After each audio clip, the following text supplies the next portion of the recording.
Reforço Betel, só a educação liberta. E vereador Dinho do Frango, para fazer a diferença, oferecem Jornal Mundial.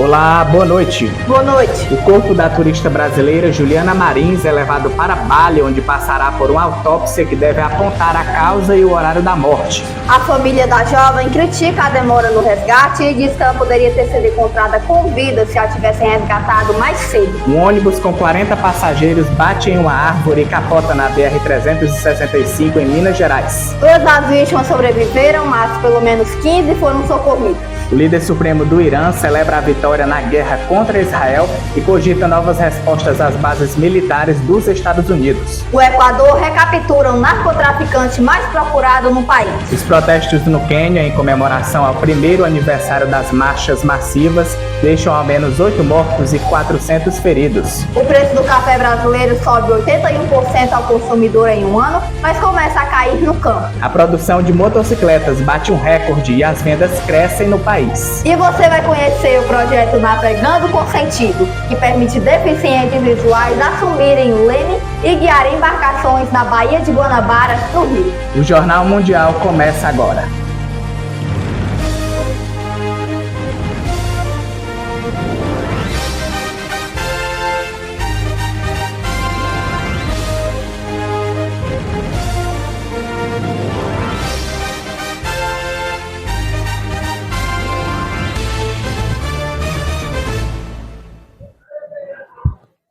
O líder supremo do Irã, Ayatollah Ali Khamenei, celebrou uma vitória do país na guerra contra Israel.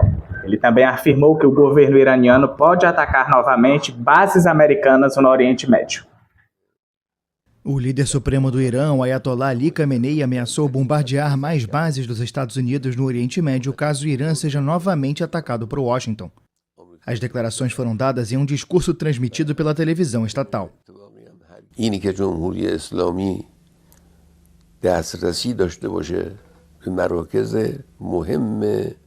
A República Islâmica tem acesso a importantes bases na região e pode agir contra elas sempre que julgar necessário, quando for uma questão significativa. Pode acontecer novamente no futuro. Se um ataque ocorrer, o custo ao inimigo e agressor certamente vai ser alto.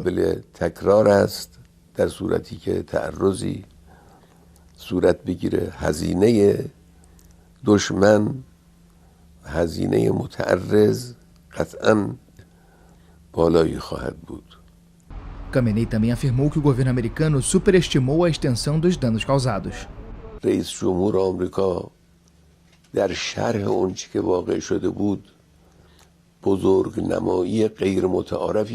Quem ouvir essas palavras tem que entender que há uma outra verdade por trás delas. Eles falharam em agir e não alcançaram o objetivo pretendido. می‌فهمید که در زیر ظاهر این حرف‌ها یک حقیقت دیگری وجود داره کاری نتوانستن انجام بدن به مقصودی که داشتن نتوانستن برسن. Durante o discurso, o Ayatollah celebrou a vitória do Irã sobre Israel e garantiu que a República Islâmica não vai se render aos Estados Unidos. A companhia Voipaz teve o registro de voo definitivamente cassado. O anúncio foi feito pela Agência Nacional de Aviação Civil. A Agência Nacional de Aviação Civil revogou definitivamente a autorização de voo da companhia Voo e Paz devido a falhas graves e persistentes no sistema de manutenção da empresa, cujo avião caiu em agosto de 2024 no interior de São Paulo. O anúncio foi feito pela própria agência na noite de terça-feira em um comunicado que menciona a cassação do certificado de operador aéreo da companhia, depois de suspender temporariamente as operações em março. A ANAC também declarou que não cabem mais recursos e impôs uma multa de mais de R$570 mil. Em 9 de agosto de 2024, uma das aeronaves do Voo e Paz caiu em uma área residencial da cidade de Vinhedo, sudeste do estado de São Paulo, na pior tragédia aérea no Brasil em 17 anos. Todos os 58 passageiros e 4 tripulantes do voo entre Cascavel e São Paulo morreram. Um mês depois do acidente, um relatório preliminar de investigação revelou um problema no sistema de degelo da aeronave. Desde então, a ANAC constatou falhas na execução de itens de inspeção obrigatória de manutenção. Fundada em 1995 com o nome Passaredo, a empresa atendia a 15 destinos no Brasil. A família da turista brasileira Juliana Marins lamentou a lentidão do resgate na Indonésia e afirmou que ela poderia ter sido resgatada com vida. Em uma mensagem publicada hoje, familiares agradeceram aos voluntários que colaboraram com o socorro. A família da turista brasileira Juliana Marins, que morreu na Indonésia depois de cair na encosta de um vulcão, criticou a lentidão da operação de resgate antes da autópsia programada para esta quinta-feira para determinar o horário da morte. Juliana, de 26 anos, desapareceu no sábado, no segundo maior vulcão do país, o Monte Rinjani, localizado na ilha de Lombok. As tentativas de resgate foram prejudicadas pelo clima desafiador e o terreno acidentado, depois que autoridades conseguiram localizar o corpo da jovem com um drone. A família acredita que Juliana poderia ter sido salva se tivesse sido alcançada em algumas horas, não em dias. Bahwa korban dari hasil informasi dilaporkan telah dapat. Baseado no último informe, a vítima foi recuperada com sucesso de uma profundidade de 600 metros da última posição conhecida. Inicialmente, queríamos evacuar a vítima o mais rápido possível usando um helicóptero, mas isso não foi possível devido às condições climáticas. Ingin melaksanakan evakuasi secepat mungkin dengan menggunakan pesawat heli, dan itu menjadi alternatif pertama ternyata karena cuaca tidak memungkinkan. Em uma mensagem publicada nesta quinta-feira, a família agradece aos voluntários que, com coragem, se dispuseram a colaborar para que o processo de resgate de Juliana fosse agilizado. Relatos iniciais de que ela foi ouvida gritando após a queda provocaram a especulação de que ela estava viva após o acidente, mas um drone a localizou sem movimentos na segunda-feira. O corpo de Juliana Marins foi levado para Bali hoje, onde passará por uma autópsia que deve apontar a causa e o horário da morte. Não há informação sobre previsão de resultado do exame. Os protestos no Quênia deixaram ao menos 8 mortos e 400 feridos ontem. A manifestação foi em razão do primeiro aniversário das marchas massivas que desembocaram no ano passado na ocupação do parlamento, segundo confirmaram cerca de 20 organizações e a Sociedade de Advogados do país. Pelo menos 8 pessoas morreram e 400 ficaram feridas nas manifestações que sacudiram esta quarta-feira as ruas do Quênia para comemorar o primeiro aniversário dos grandes protestos que resultaram no ano passado na ocupação do parlamento, segundo confirmaram cerca de 20 organizações e a Sociedade dos Advogados do Quênia. Milhares de pessoas se mobilizaram hoje em pelo menos 26 dos 47 condados do país, em manifestações que foram reprimidas pela polícia com gás lacrimogêneo e canhões de água. Segundo a última contagem dos meios de comunicação locais, os protestos tiveram seu epicentro na capital Nairobi, mas também se espalharam para Mombasa, Sudeste, a segunda maior cidade do país, e diversas cidades nas demais regiões do Quênia. As manifestações de hoje marcaram o primeiro aniversário do dia mais conturbado dos protestos liderados por jovens contra aumento de impostos entre junho e agosto de 2024, cuja repressão pelas forças de segurança causou a morte de pelo menos 60 pessoas. Após vários dias de marchas massivas em diferentes cidades do país, em 25 de junho de 2024, centenas de manifestantes invadiram o parlamento e a polícia abriu fogo contra eles. Veja daqui a pouco, o Equador recaptura o narcotraficante mais procurado no país. E os detalhes do acidente com um ônibus em Minas Gerais.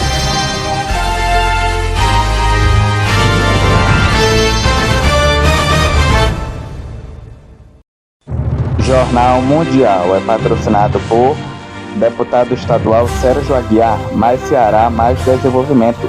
Reforço Betel, só a educação liberta. Vereador Dinho do Frango, para fazer a diferença. E prefeita Betinha Magalhães.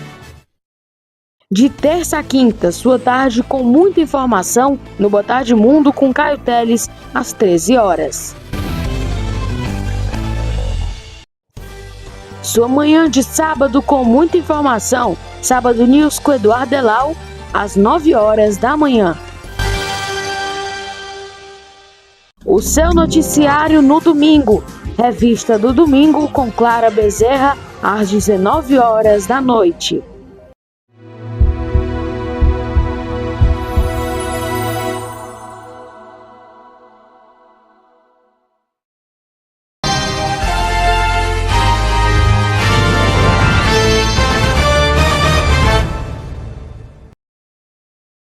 O narcotraficante mais procurado do Equador já está novamente atrás das grades. Adolfo Macias, vulgo Fito, foi recapturado ontem.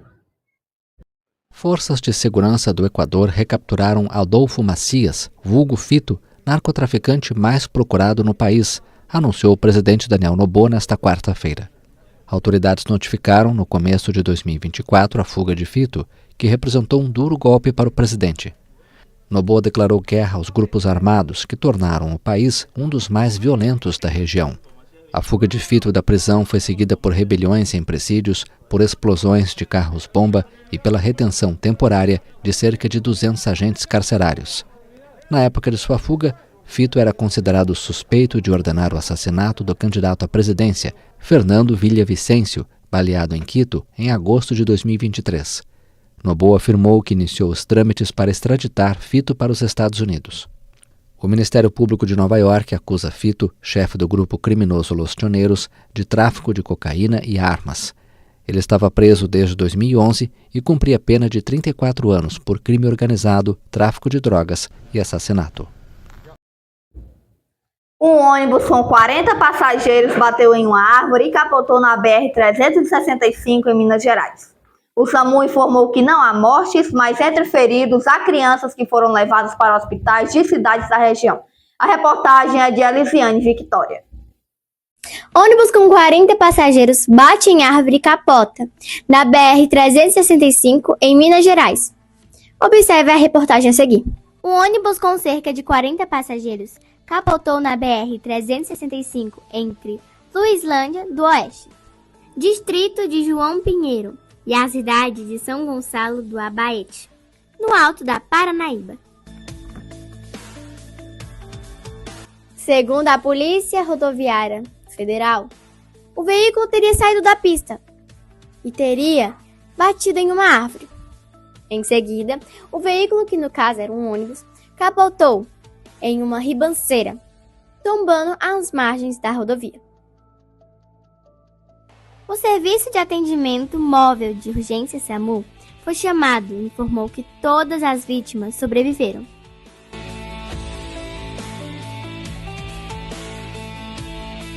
Entre os feridos do acidente estão crianças, que sofreram cortes e possíveis fraturas. Além disso, 10 pessoas precisaram de atendimento médico imediato e foram caminhadas até o hospital mais próximo.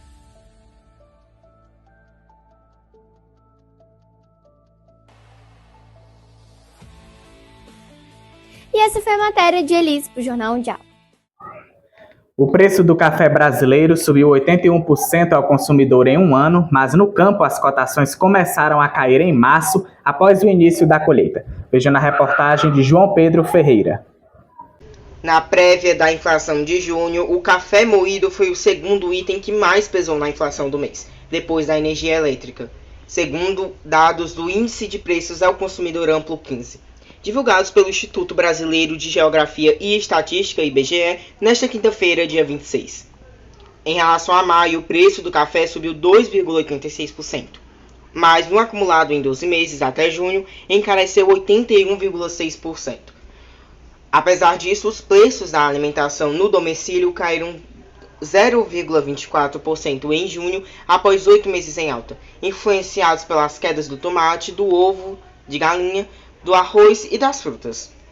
No campo, a cotação média mensal do café arábica, que é o mais consumido e produzido no Brasil, caiu 17% em julho em relação a fevereiro, quando o preço bateu um recorde na série histórica do Centro de Estudos Avançados em Economia Aplicada.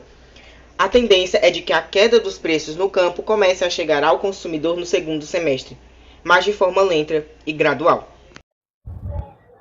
A seguir, a produção de motocicletas no Brasil bate um recorde e as vendas crescem. E você vai conhecer o projeto Navegando com Sentido, que dá oportunidade para deficientes visuais no Rio.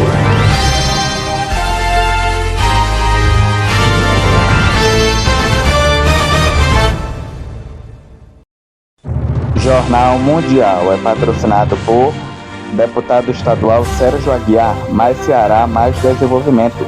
Reforço Betel, só a educação liberta. Vereador Dinho do Frango, para fazer a diferença. E prefeita Betinha Magalhães.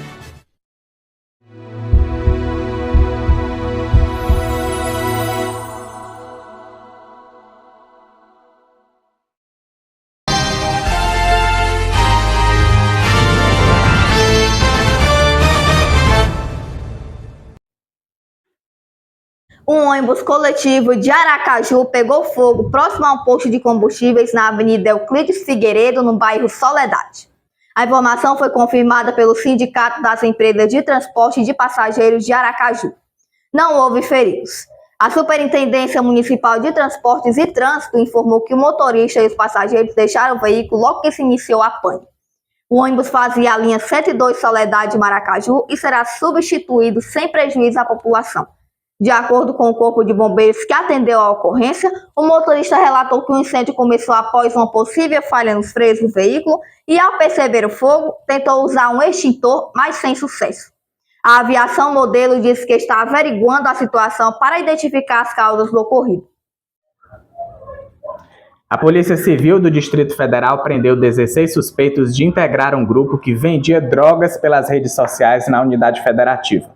Além das prisões, a Operação Nexus cumpriu 38 mandados de busca e apreensão na Cantagolândia e em outras regiões administrativas do DF. Segundo a Polícia Civil, foram apreendidos carros, celulares, dispositivos eletrônicos e drogas como maconha, skank, haxixe e cocaína. As investigações sobre o grupo acontecem há um ano e, através dos mandados de busca e apreensão, foi possível realizar as prisões em flagrante. Segundo as investigações, os suspeitos vendiam as drogas pelas redes sociais e recebiam pagamentos por Pix. A entrega dos entorpecentes era feita de maneira presencial, sendo muitas vezes realizada por aplicativos de entrega. A cidade de Qingdao, na China, foi sede de uma reunião de cúpula da Organização de Cooperação de Xangai, Fórum Intergovernamental de 10 membros, apresentado como contrapesos aos blocos ocidentais. A China recebe nesta quinta-feira os ministros da defesa do Irã, Rússia e outros países aliados em um momento de mudanças cruciais no cenário internacional, com múltiplas guerras no Oriente Médio e o aumento dos gastos militares decidido pela OTAN. O governo chinês organiza na cidade portuária de Qingdao, no leste do país, um encontro de cúpula da Organização de Cooperação de Xangai, um fórum intergovernamental de 10 membros que Pequim apresenta como um contrapeso aos blocos ocidentais. Diante dos parceiros Rússia, Irã, Paquistão e Belarus, o ministro da Defesa chinês Dong Jun descreveu o encontro como um fator de equilíbrio diante de um mundo em caos e instabilidade. O encontro na cidade com uma importante base naval chinesa é realizado durante um frágil cessar-fogo na guerra de 12 dias, travada entre Irã e Israel. A reunião também ocorre um dia depois da cúpula da Organização do Tratado do Atlântico Norte, que decidiu elevar os gastos de defesa para satisfazer as exigências do presidente dos Estados Unidos, Donald Trump. A reunião na China permitiu um encontro separado entre Dong e o ministro da Defesa russo, Andrei Belousov, que celebrou os vínculos sem precedentes entre os dois países. A China se apresenta como figura neutra na guerra da Rússia contra a Ucrânia, mas os governos ocidentais criticam Pequim e apontam um apoio decisivo a Moscou. A produção de motocicletas bateu um recorde e as vendas cresceram no Brasil. A maioria é fabricada em Manaus. A reportagem é de João Pedro Coutinho. A produção de motocicletas no Brasil alcançou um novo recorde no primeiro trimestre deste ano, com mais de 500 mil unidades fabricadas, sendo o maior volume registrado para o período desde 2012. A maior parte desse total saiu das fábricas instaladas em Manaus, onde está concentrado o principal polo de produção das duas rodas do país e um dos maiores do mundo. O bom momento da indústria reflete o aquecimento do mercado, impulsionado pelo uso das motos como alternativa de renda e transporte, além do acesso facilitado ao crédito. O mercado segue em alta tanto na produção quanto nas vendas, e nos 3 primeiros meses de 2025 foram fabricadas 501.142 motocicletas, um aumento de 14,4% em relação ao mesmo período do ano passado. Já as vendas somadas de 474 mil motos emplacadas é um crescimento de comparação em 9,6% em 2024. A expectativa da Abracilo que representa o setor, é fechar um ano com 1,8 milhão de motos produzidas e cerca de 2 milhões de unidades emplacadas. Grande parte dessa produção sai das fábricas da Zona Franca de Manaus, que é o maior polo de duas rodas do mundo, fora do eixo asiático. Só em uma das unidades instaladas na capital amazonense, mais de 6.500 motocicletas são produzidas por dia, o equivalente a uma moto pronta a cada 19 segundos, abastecendo o mercado nacional. E a maior parte das motos fabricadas fica no Brasil. As exportações representam menos de 2% do volume produzido no trimestre. E ainda assim, o setor comemora os resultados do mercado externo, com 9.643 motos exportadas nos 3 primeiros meses do ano, com uma alta de 2,8% em relação ao mesmo período de 2024. Essas são as informações. Reportagem de João Pedro Coutinho para os estúdios da TV Mundial. O projeto Navegando com Sentido permite que deficientes visuais assumam o leme e guiem embarcações na Baía de Guanabara, no Rio de Janeiro. A atividade, acompanhada por instrutores, requer bastante dos sentidos dos participantes, que precisam perceber sutilezas como as oscilações do veleiro sob seus pés e a direção do vento. Fernando Araújo sente a brisa do mar em seu rosto enquanto segura o leme do veleiro que navega pela Baía de Guanabara, no Rio de Janeiro. Ele pilota com confiança, ainda que não consiga ver a bela paisagem ao redor. A sensação de você estar sendo pilotado um barco, sendo pilotado por um cego, mano. A tripulação do piquenique inclui 4 pessoas com deficiência visual ou auditiva e vários instrutores. Durante 3 dias intensos, este grupo recebeu treinamento teórico e prático a bordo de embarcações em uma marina privada do Rio, em frente ao famoso Pão de Açúcar. A experiência resultou em uma expedição pelas águas da Bahia em um veleiro monocasco de 40 pés. Nunca me imaginei assim, estar pilotando um barco assim em si. É porque, assim, normalmente os deficientes ficam se isolando, no caso, não quero fazer uma parada nova, então... Esse curso de vela que a gente teve no final de semana foi muito importante, até para a gente trabalhar a parte sensorial da gente mesmo, até para a gente se localizar. Eu achei muito maneiro e diferente. Araújo percebe claramente as oscilações da embarcação sob seus pés e a direção do vento, que usa para ajudá-lo a pilotar. Interpretar o ambiente e explorar o sensorial é fundamental para a tarefa. Dá um vácuo. Assim, a diferença de um espaço aberto de um espaço fechado, essa é a diferença que você percebe. Você bem percebe que tem algo ali por fato de ficar mais fechado. E quando ele está aberto, parece que fica mais expandido o local. O projeto Navegando com Sentido é tocado pela regatista e engenheira ambiental Juliana Poncione Mota, fundadora da Organização de Conservação nas Marés. Além de oficinas de navegação para pessoas com deficiência, a iniciativa visa oferecer treinamento em práticas inclusivas. Desde da primeira atividade eu já coloquei o pessoal para tocar o barco, para levar as coisas sozinho, com uma guiança da fala. Eu acredito que todo mundo é capaz, mas de fato a sensibilidade é surpreendente, assim. Conseguir navegar um barco desse tamanho, com esse peso e milimetricamente acertar o rumo, que uma pessoa que tem visão tem uma dificuldade, é realmente algo especial, assim. O Brasil, com uma população de 210 milhões de habitantes, segundo o IBGE, tem 6 milhões e meio de pessoas com deficiência visual e 2,3 milhões com deficiência auditiva. A Lei Brasileira de Inclusão, aprovada em 2015, estabeleceu parâmetros para garantir a participação de pessoas com deficiência em atividades esportivas e recreativas. Que lindo projeto, né? Sim, uma inovação. Nós avisamos que só gravaremos o Jornal Mundial até amanhã. Nesse caso, quem vai apresentar são os nossos substitutos João Pedro e Vitória Maciel. Então, no sábado, não faremos JM.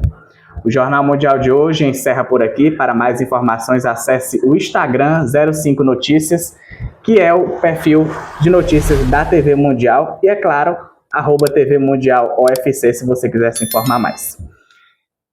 Para rever nossas reportagens, volte o vídeo aqui no YouTube. Não esqueça de seguir nossa página, como eu já falei. Boa noite. Se inscreva no canal e deixe seu like. Boa noite, um bom fim de semana.